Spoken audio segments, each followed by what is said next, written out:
لميس،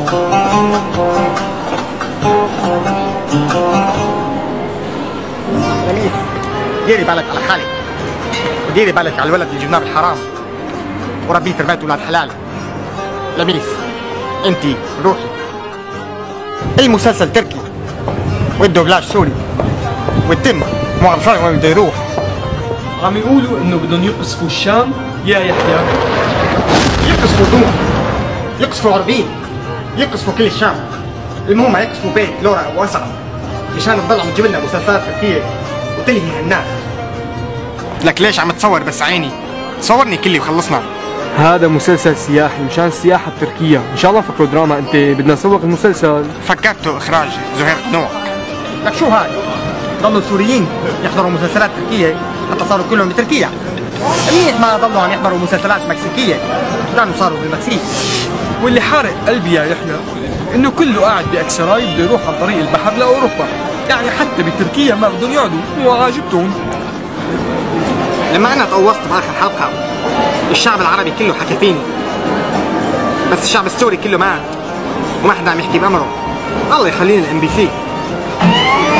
مسلسل من 200 حلقة ومدته 200 ساعة.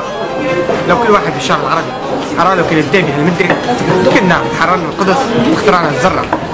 أنا بحياتي حبيت بنتين من سوريا، الأولى طلع شاب عم يقفل على الفيسبوك، والثانية لما رحت شفتها جابت لي أخواتها الشباب الثلاثة وطرقوا 100 لك. يا جماعة عندي رفيق سوري امبارح عرفته على لميس، ثاني يوم طق لي برغي وحكى معي على الفيسبوك وقال لي أنت مثل أختي.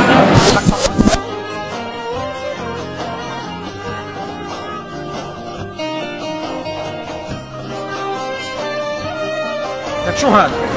صارت المؤامرة الكونية على الشاورما التركية، قالوا لنا ياكلوا بمطعم باب الحارة ما عاد حدا أكل شاورما من عنا. بس لازم تعرف يا يحيى إنه الشاورما التركية بيحطوا فيها بطاطا، بينما الشاورما السورية عم يحطوا فيها بقدونس وبندورة وتوم، مو ناقص غير يحطوا لميس. لميس لميس، يا ترى أنت هلا تجوزتي مين؟ البغدادي لما جميل حسن؟ يحيى لا، يحيى لا، يحيى لا. أنا بدفع عمري ونرجع سوا، من بعد عيونك مالي حدا،